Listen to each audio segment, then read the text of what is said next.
Voilà, bienvenue à Bruno Studer sur le plateau de 24 ans en Alsace, député. Grosse journée, vous étiez à Paris ce matin, vous êtes revenu ce soir pour être notre invité. Vous avez pris la parole à l'Assemblée nationale. D'abord, ça fait pas mal de buzz. Vous êtes monté à la tribune, vous n'êtes pas à la tribune, vous êtes levé de votre chaise, empreint d'émotion. Je propose qu'on regarde un extrait et on en parle juste après. C'était un hommage, on pourrait dire, aux victimes de Strasbourg. Écoutez. Monsieur le Président, Monsieur le Premier ministre, hier soir,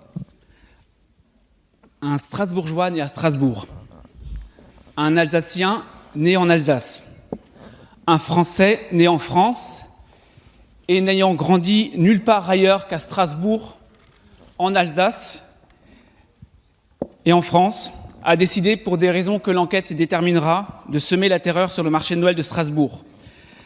Après avoir réussi à déjouer l'important dispositif de filtrage et de sécurité en place cette année comme les précédentes, un homme a commis l'inimaginable en assassinant lâchement des personnes venues profiter de l'ambiance des fêtes. Je veux ici renouveler nos condoléances aux familles frappées à l'aveugle et notre soutien à celles encore au chevet de leurs proches, blessés, dont certains luttent toujours pour leur vie.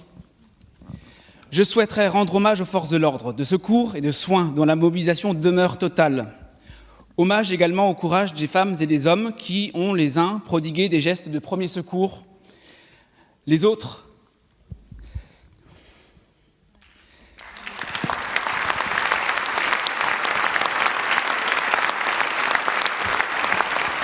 réconforter celles et ceux qui ont pu être désemparés ou paniqués. Je veux saluer l'engagement total du ministre de l'Intérieur, Christophe Castaner, qui s'est immédiatement rendu sur place. Et chers collègues, rendre hommage au maire de Strasbourg, Roland Ries, qui, comme tant de maires, a pris ses responsabilités pour organiser un marché de Noël le plus vieux de France et qui fait la fierté de Strasbourg. Mesdames et messieurs, dans ce moment tragique où je veux croire à l'union, au rassemblement, j'exprime notre honte et notre colère face à ceux qui crient au complot d'État et qui voudraient que ce soit la République qui ait organisé cet attentat. Cela,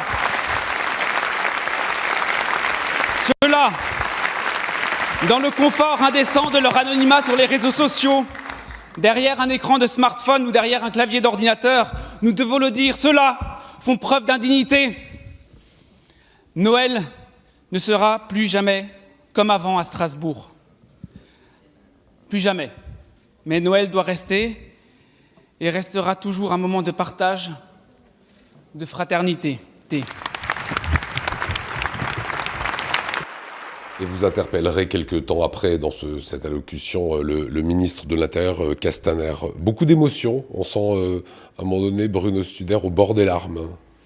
Beaucoup d'émotions, parce que beaucoup d'émotions derrière ce que je représentais à l'Assemblée nationale, c'est l'émotion des Strasbourgeois. Et c'est vrai que d'avoir passé la nuit sur place, dans la nuit de mardi à mercredi, d'avoir ressenti cela avec les habitants, fait qu'effectivement, il y avait beaucoup d'émotions. C'est volontairement un message. Il y a une question au ministre de l'Intérieur dans la foulée, mais c'est le témoignage, l'émotion exprimée, la solidarité qu'on veut exprimer à ce moment-là. C'est presque plus important en soi que la question qui vient derrière. Bien sûr, je pense qu'il fallait que la voix de Strasbourg et des Alsaciens retentissent hier à l'Assemblée nationale. D'ailleurs, je veux associer ici mes autres collègues alsaciens qui ont aussi posé des questions au gouvernement à cette occasion, notamment Frédéric Reiss et Antoine Herth. Je sais qu'aujourd'hui au Sénat, Claude Kern a eu l'occasion de s'exprimer aussi.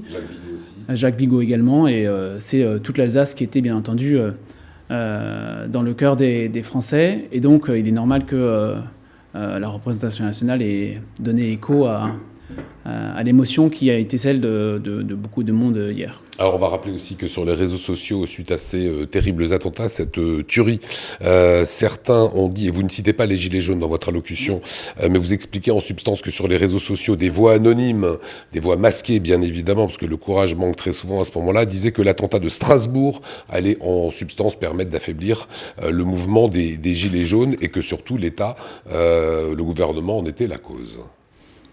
C'est un phénomène qu'on a pu observer au moment même où se déroulait encore... Dans le complotisme et dans la fake news après, parce que ça se répand comme une traînée de poudre. Hein. Oui, je crois que ces derniers événements, mais au-delà ces dernières semaines, ces derniers mois, montrent que le rapport entre la démocratie et les réseaux sociaux est une vraie interrogation aujourd'hui.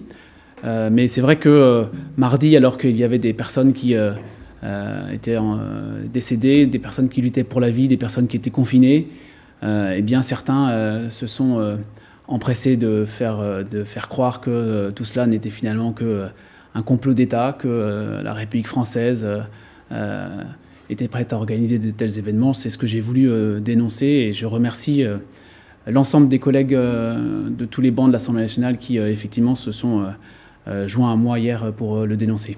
Quand on voit ça, quand on lit ce genre de propos, est-ce qu'on n'a pas envie parfois de tout envoyer balader, de dire démerdez-vous, moi... Enfin, c'est décourageant un moment pour le représentant de la nation que vous êtes. Ça ne peut pas être décourageant. Quand on se présente à une élection pour être député, c'est aussi pour régler des problèmes. Il y a des problèmes, effectivement, comme ceux-là qui prennent une dimension absolument phénoménale. On a bien vu dans d'autres pays à quel point les réseaux sociaux ont pu jouer un rôle important sur la vie politique. Ça ne concerne pas que la France, loin de là, mais la France n'est pas épargnée. C'est un défi majeur pour notre démocratie. On a commencé à y répondre, puisque j'ai été rapporteur de la loi sur la manipulation de l'information. Vous étiez enseignant avant de devenir député. C'est un vrai challenge d'éduquer à ça la jeunesse qui grandit avec les réseaux sociaux aujourd'hui. Comme les vraies sources d'information, ils regardent plus les réseaux que la télé. Bien sûr, c'est ce que j'ai toujours dit lorsque j'ai présenté cette loi, c'est qu'il y avait des adaptations législatives nécessaires, mais que l'essentiel c'était d'une part l'éducation, et l'éducation aux médias en particulier, et la deuxième chose essentielle, c'est d'arriver à retisser le lien de confiance entre les Français et les médias, et les journalistes qui font un travail avec lequel on n'est pas toujours d'accord, mais qui est un travail qui est sourcé, qui est vérifié, qui est professionnel, qui obéit à de la déontologie. Et ça, c'est un véritable défi, parce que de l'information, c'est du travail. L'information, ça se paye. Moi, j'ai des souvenirs émus d'avoir mes parents, mes grands-parents, qui le matin, le premier réflexe, c'était de lire les DNA dans le Bas-Rhin ou l'Alsace dans le Haut-Rhin à l'époque. C'était très marqué. C'était un vrai réflexe qu'il faut retrouver dans notre société. Et c'est un véritable défi. Encore une fois, ça n'est pas qu'un défi français, parce que ces réseaux sociaux, qui finalement créent de l'enfermement algorithmique. Et on se prend ça d'une façon extraordinairement violente dans la figure ces dernières semaines. Si je décrypte cet enfermement algorithmique, c'est qu'à force finalement d'être toujours sur les réseaux sociaux, les algorithmes regardent vos préférences et vous balancent que des informations qui sont faites pour vous. Mais ça veut dire que l'ouverture d'esprit, évidemment, disparaît, si j'ai bien résumé.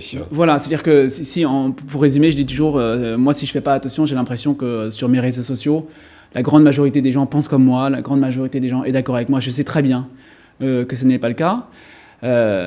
Mais c'est la même chose pour les autres citoyens qui ont finalement un réseau autour d'eux qui les conforte toujours dans une même façon de penser, dans une même direction de réflexion.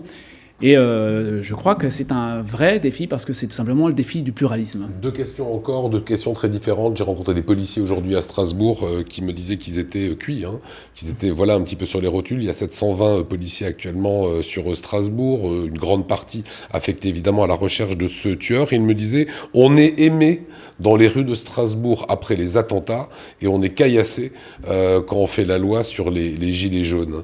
Qu'est-ce que vous avez envie de leur dire aux forces de l'ordre?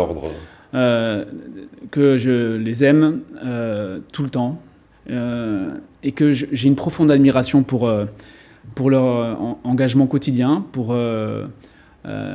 C'est un métier que d'être policier, gendarme, mais ça va au-delà de cela. C'est être engagé au service du collectif. C'est vrai qu'ils sont très sollicités en ce moment. Ce qui s'est passé à Strasbourg accentue la sollicitation qui est déjà très importante ces dernières semaines. Il y a les manifestations annoncées, il y en avait cet après-midi de jeunes lycéens. Voilà, des jeunes lycéens qui Qu'est-ce qu'on dit spontanément, mais comme le préfet a dit, il y a interdiction d'organiser des manifestations. Et puis même, en règle générale, il faut qu'on revienne dans le cadre de l'état de droit avec des manifestations qui, si elles ont lieu, doivent être déclarées en préfecture. Et ça, je pense que c'est un appel.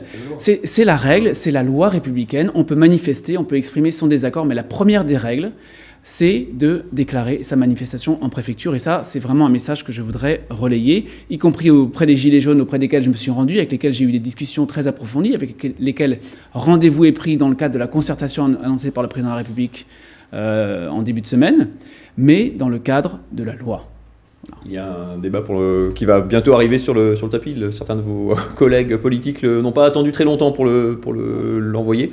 C'est le débat sur qu'est-ce qu'on fait des gens fichés S, comme le tueur de Strasbourg, comme c'était le cas pour lui.